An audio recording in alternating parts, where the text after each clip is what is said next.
Here's Cameron Johnston now as he'll kick it away for the second time.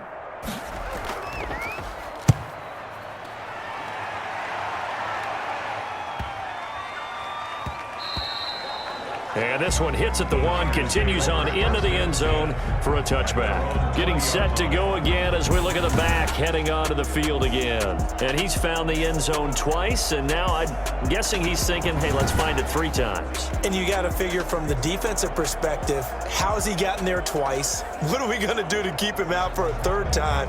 How do we tighten things down? Because he and his offensive mates, they are really in sync right now. The 49er offense set to get this drive underway. They are just putting things together so well here, drive after drive. They really have captured the momentum, haven't they? They've taken momentum and pretty much not just given him a jersey, but a seat on the bench as well. Whatever do you need, you've got it, because the way they're stringing things together and creating that distance between them and their opponent, it's really hard to narrow that gap. And the other part is they're taking their spirit away from them, too. Yeah, now they're just looking to add to that total.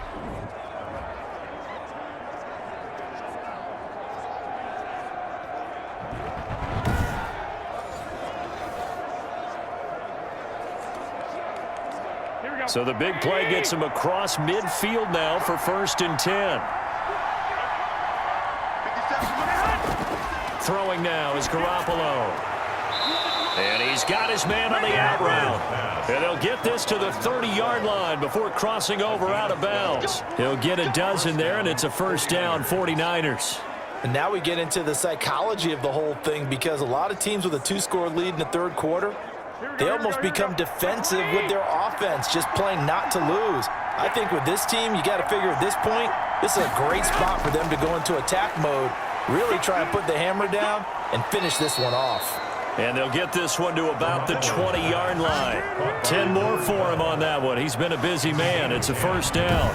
Well, it certainly doesn't matter if it's been through the air like on this play or on the ground. I don't know what's going on with this defense. In a sense, they've been AWOL on this drive so far. 3 plays, 3 1st downs given up. They've got to find the answers, and they've got to find them quick. Here we go, here we go.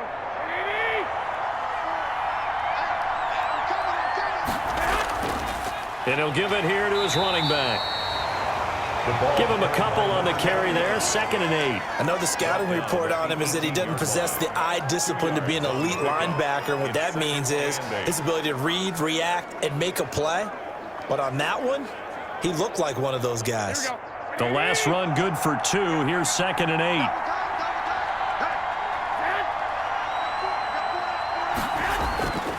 Garoppolo now. His throw incomplete. He was trying to get it to George Kittle. It's tight end, and it's 3rd down. From the snap, he certainly looked like he knew where he wanted to go with the ball, but surprise, that guy was covered. So that took his attention elsewhere to no avail. So the failure to connect on 2nd down, that leaves him staring up here at a 3rd and 8. From the gun, it's Garoppolo. And this time he's got the hook up. It's complete. And the 49ers are going to have 1st and goal as they try to finish off this drive with 6 points. They're able to convert on 3rd down, and that sets up a 1st and goal. Well, they certainly had success throughout this contest, getting him the ball in the passing game, and there he picks up another 1st down. Whatever they saw going into this one, they've been able to capitalize on it, and no adjustment has been made to take it away.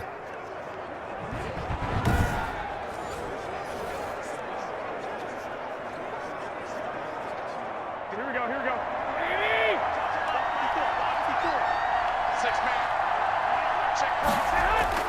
A shotgun snap for Garoppolo. To the end zone, but it's incomplete. Brandon Ayuk, the one he was looking for.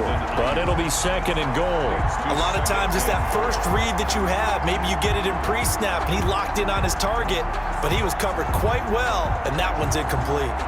A line of scrimmage, once again the 5 as they get ready for 2nd and goal. Now a handoff here to his running back. And he's going to press this one forward as they stop him right around the 1. Give him right around 4 on the carry. We'll see if they want to keep pounding here on 3rd and goal.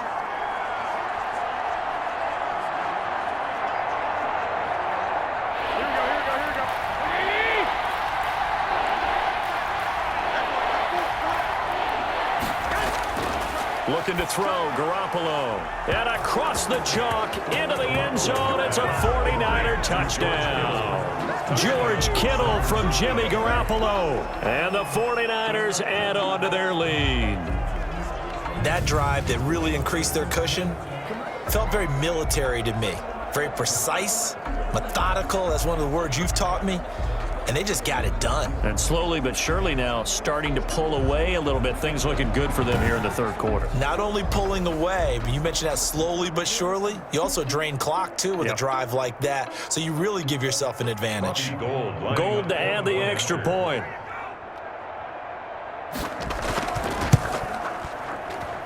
He's got it, and the lead swells. It's 28-6. So that drive, 80 yards, 9 plays. And it's polished off by a touchdown for San Francisco.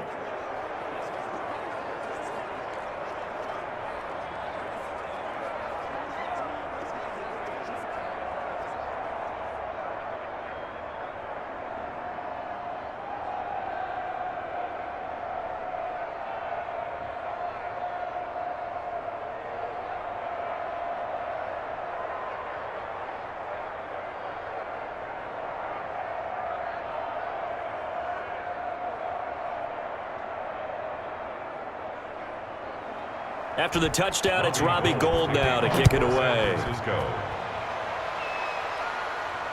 That'll be taken about a yard deep. And they'll get him down right around the 25, actually the 26 officially, so a net gain of 1 there. Now back to work for Miles Sanders in the Philly offense. And in the early going, the running game, as we see the numbers, it just wasn't on point. Well, now it's gotten more true to form. And sometimes it takes a little while for an offensive line to get in sync, because early in a game, defenses throw different patterns at you, different formations, different sets, and you might not block them quite the way you want to. But as you start to get into a groove and you figure out what they're doing, now it all comes together, and that's what we're seeing right now. Hurts and the Eagles come up here 1st and 10 at their own 26. Off the play fake, he'll set up to throw it. Steps away. He'll get 5 out of the scramble. It's 2nd down. Now how about that play? He took a possible negative and turned it into positive yardage and slid down to avoid taking a big shot. Excellent job getting down and avoiding the big hit. Ball on the 30. They'll come up with a 2nd and 5.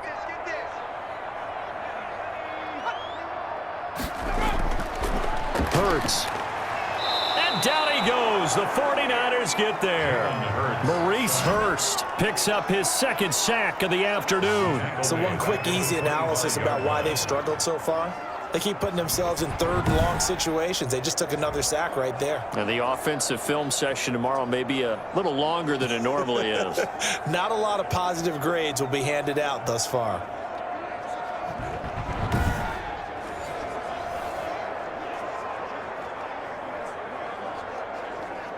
This offense in desperate need of a conversion as they come up on 3rd down. Now they'll throw here out of the gun. And this is caught by Jackson. And he'll be out of bounds right at the 40. Philadelphia picking up the first on a gain of 15.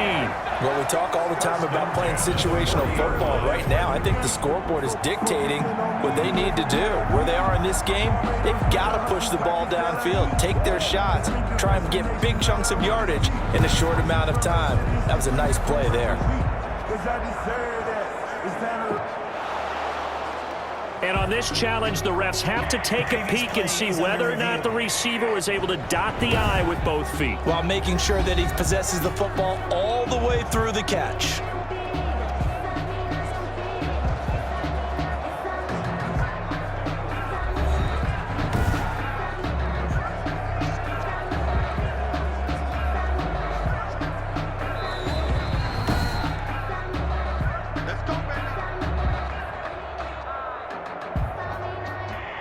Well, he challenged the play. It did not pay off. And that means he lost a timeout in that challenge. And as a coach, you hate that. Don't know if you took the advice of the player, you threw it yourself, but it didn't go your way. At the end of the day, it all comes back to the head coach. He has the final determination on whether to actually challenge the play or not. In this case, it didn't pay off for him. And that's got to be so heartbreaking. You throw that flag, you probably feel really confident, and then all of a sudden, boom, you lose the challenge. Yeah, when you take a look at it, you're throwing that flag because you believe you're going to be right. And when it comes back the other way, you have to regroup. Another attempt, another incompletion, and when I look at the scoreboard and where we are in this game, it comes to mind that they have to start getting the ball in the hands of their playmakers. Throw it to the guys that maybe can take a short pass and turn it into a long gain or make people miss downfield. They've got to have points, and the guys who can put the ball in the end zone, they're the ones that need to touch the ball. He'll get only 3 there, so it leaves him with a 3rd and 7 ahead. Pretty good little 2-play sequence there. You force the incompletion, then a very short pickup. Yeah, now maybe you bring in an extra defensive back or 2 because you want to try and defend on 3rd down. They like to play those nickel or sub packages, don't they? On 3rd down, he'll drop to throw. Goodwin able to haul it in. And he is going to have an Eagles 1st down as they're able to get the 3rd down conversion. 27 yards there on a very nice 3rd down conversion. Now what we're seeing, this is much better from this offense because so far in this game, no touchdown to this point. And what's usually a direct correlation? Very few explosive plays. That's been their issue. Not able to make that big shot downfield or break one off, but a nice game there for a 1st down.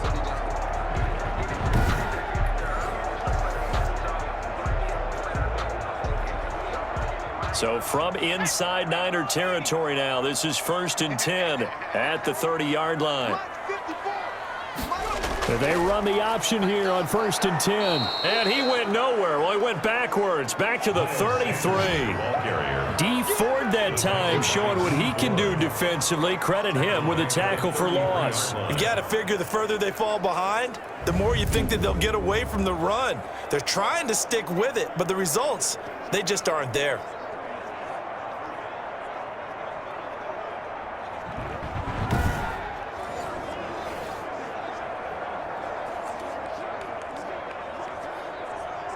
That loss of 3, a rare stumble on a promising drive. Here's 2nd and 13. Now a shotgun snap as they'll look to throw. Gets this one to Joshua Perkins. They'll wind up getting 10 back as that sets them up for 3rd down. Now that tight end position, it just seems to continue to evolve every year in the NFL. Yeah, you're getting really terrific athletes. A lot of them maybe were wide receivers at one point. They continue to give you speed, great hands, and big bodies, which make them excellent targets for quarterbacks. 4th down now as San Fran's defense was strong in coverage.